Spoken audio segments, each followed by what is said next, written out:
The following is a presentation of the Eagles Sports Network.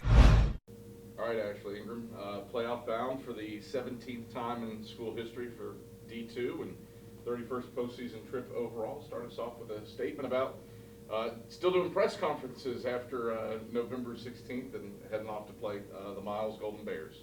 Right now, we are super excited and honored to be playing in Division II championship playoffs.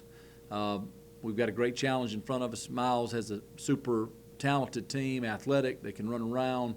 They're well coached. Coach Shade has done a great job there. I think they were a 1-win team 3 years ago, and now they're a 9-win team. So it'll be a lot of fun.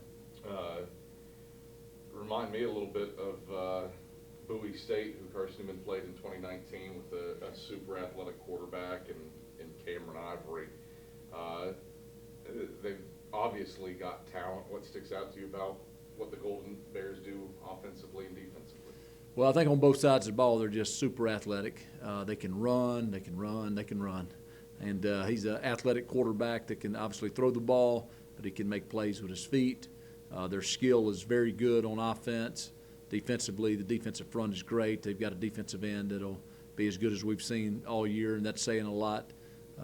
So athleticism is kind of the name of the game for these guys, and they're very well coached as well. Cause a ton of chaos. Said that about Emory and Henry a few weeks ago, but Miles does it better than the Wasps do. Most interceptions, most turnovers, greatest turnover margin. They outpace Wingate in sacks, which is wild. How do you handle the chaos that they cause defensively? Right. Well, the big thing is we got to take care of the football. We got to make great decisions. We got to have great ball security. But then the other thing is we've got to make them play our style of play, where they are exotic with their blitzes and they bring a lot of pressure. If they do that against option, we've got to make them pay, or we got to also kind of slow them down and make them be a little more disciplined in how they play. But no, they're a talented team that's well coached, and we've got to do a great job handling the pressure and taking care of the football. You look at where this team has come from with all the various quarterbacks you've played, the injuries that you've suffered, not just at the quarterback position, but you've had a secondary that's not been healthy the entire year. Same true for the defensive line. Just how proud are you of the resiliency of this group to fight through and have the resume to keep playing football here in the final weeks of November? I've been super impressed with our guys. They've been resilient. They've been tough. They've stuck together. We through everything. We've got 9 wins. Our 2 losses are both on the road to teams that have a combined 3 losses. So very proud of our guys, proud of everything that they've done. And obviously they want to get a win so we can keep playing and keep doing this, and expect us to play well. Defensively, you've really rounded into form here over the last month of the season. 3 straight weeks where you've held your opposition under 260 yards of offense. What do you owe that to? Well, Coach Slade's done a great job, and like you mentioned earlier, we've had injuries, and to get to the right people in the right places, especially on the back end. Kendall Williams is now playing safety for us, has done a great job. Obviously, Major is doing a great job. Mekhi Brown, Christian Hicks, and are really coming into their own as the season progresses. The defensive front's playing better. So we're doing a great job, and we're playing good people, and we're going to need to play that way again Saturday. I think you alluded to something that we really haven't touched on.